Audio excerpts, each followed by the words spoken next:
Good morning mga kabisland. So dito po tayo ulit ngayon sa Tagkawayan, Quezon. So new property na naman tayo mga kabisland. So yung property po natin mga kabisland ay bali, ito po ay 4.6 hectares. Tapos dito po siya magsisimula sa na to. Ito po yung muhon po niya. So kakapasukat lang din ito mga kabisland. Kakaparelocate lang din yan. Yung muhon niya. So bali dito mag-i-start siya. Papunta ganun siya pag ganun. Yan. So makita naman po ninyo mga kabisland, may source po siya ng tubig. As pantayan po ito so almost halos nasa 90% din po yung source po ng ito, yung kapantayan po niya po. Yan, so meron lang po siyang ganitong area. Ito po siya, may ganito siyang area. Tapos ito po, napakaganda po nito mga kabisland Yan, so may napakalaking source po ng tubig.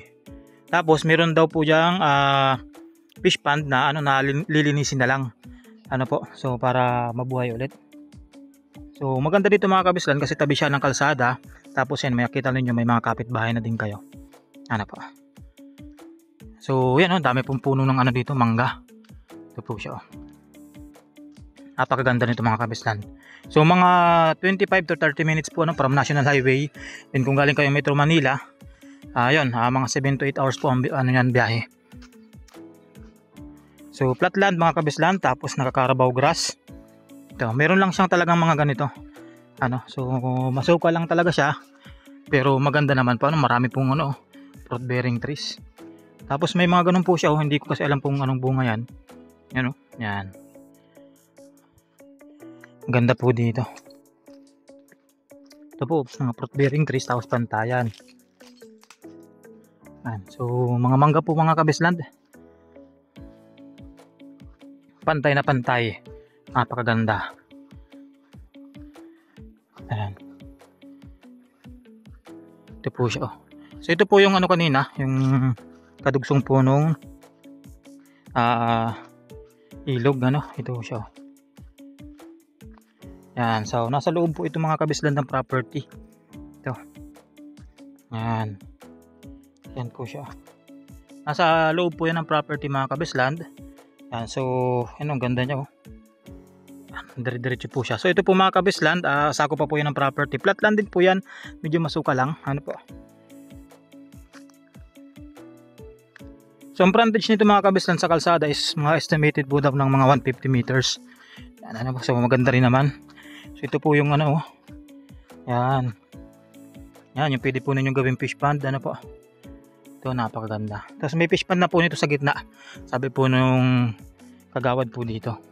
Kasama po natin. Ang ganda. Ito po, pwede po kayo dito magbahay. Napakaganda. Ito po yung bukal din po ito mga kabislan Lino ng tubig. Bukal din po yan. So kahit mainit po ang panahon, hindi po natutuyuan yan. So ito po ay tabang po yung mga kabislan So tilapia, ang pwede nyong ialaga po dyan. Hito, dalag. So kailangan lang talagang linisin o kaya crayfish. Yan. Ganda mga kabislan So may line ng kuryente do sa kalsada po. So tabi naman po ito ng kalsada. May signal ang dito SIM. Then may ispat lang po ng signal yung Globe saka po yung Smart. Pagdating po sa tubig na inumin, may linya din po ng kuryente, may linya din po. Yan. So walang problema sa tubig, sa kuryente, and sa signal.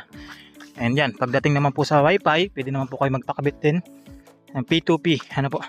Ito mga kabisland ito yung niya, pwede nyong palinisan.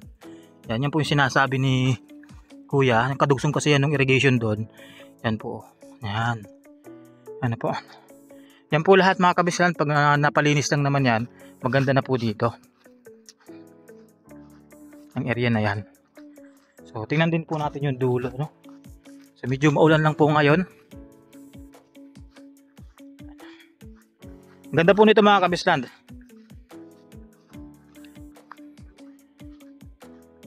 So pantay na pantay talaga siya. Yan po, mga ganito po siya Yan So dugtong-dugtong naman po yan mga kabisland. Yung mga tubig na yan Kaya maganda po siya. Ano? So yan po, ano, mountain view din siya, ang ganda.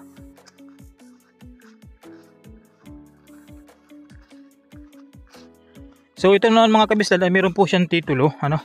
Ang problema lang, hindi na transfer, ano po, nung may-ari po ngayon. Yan. Sa pangalan po niya itong ano na to, property na to. Kaya yung papel po nito is nakapangalan pa doon po sa dati nilang binilhan, which is yun, patay na nga yung nabilhan po nila. Yan.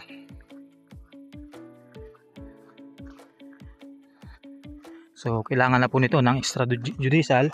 So wala namang problema kasi yan, meron naman tayo mga broker, mga kaibigang attorney na mag-aayos po nito ng papel po nito. Yan po, ang dami po nitong ano, mga mangga, Indian mango. So ito pong katapat po niya na to, itong katapat na property, kakabili lang din po yan. Yan. Kakabili lang po yan. Muslim po siya, Muslim po sila, mga kapatid nating Muslim. Yan. Ang ganda rin po, may mga tanim silang ano, saging. Yan po. So hanggang dito pa po mga kabisal yung property. Ano, may kuryente po yung kuryente niya, oh. Ano po. Ang ganda nito.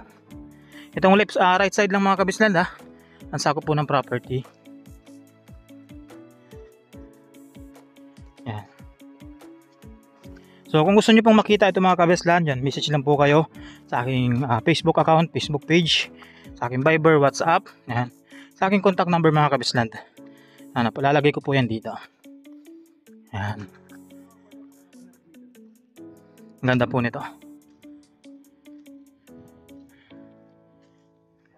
Saan po kaya yung ano? Nandito. So nandito daw mga kabislan yung muhon po nito. Itong kahoy na po. Ayan. So ito po yung muhon niya. Itong may ano na to. Ito po yung muhon nito, ano? Ito. Yan. So may mga muhon na ito mga kabislan. So pag ganun siya, no? So medyo makalat lang talaga. Ano, masuka lang po talaga.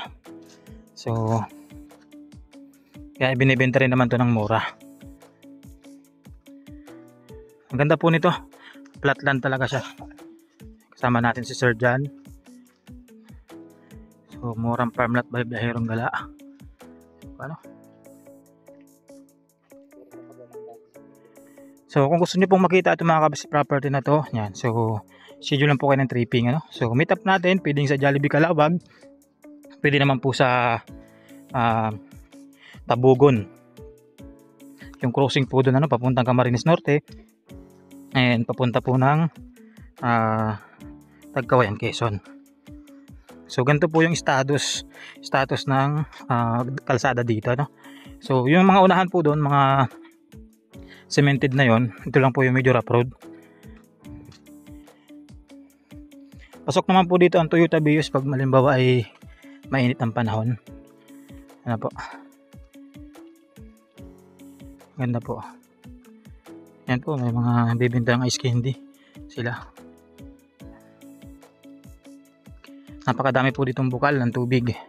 Galing po ito mismo dyan sa bundok. Ito po siya. Ito po yung linya po ng tubig na inumin. So pwede po kayo mag-connect sa barangay. Ito siya. Yan, pag ganun po siya. Ano po. Yan. So yan naman mga kabisal yung bundok. Ano, so pinanggagalingan po nitong tubig na to papunta sa property. Ito siya. Yan na po yan. Kita naman po ninyo ang ganda.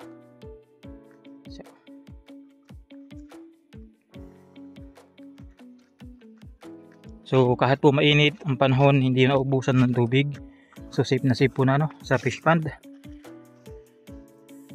Ayan. Dito naman tayo sa isang part ng property. Ano, ganda po, flatland po. Napakaganda.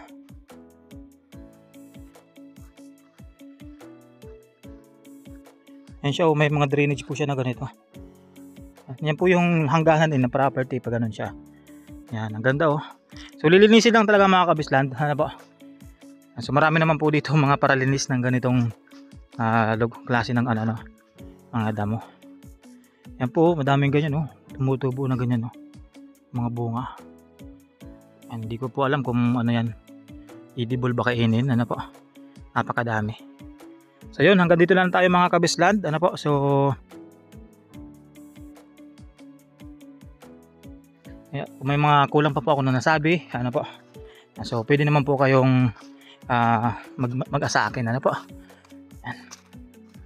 So ingat po palagi mga kabisland. God bless po sa lahat. Bye bye po.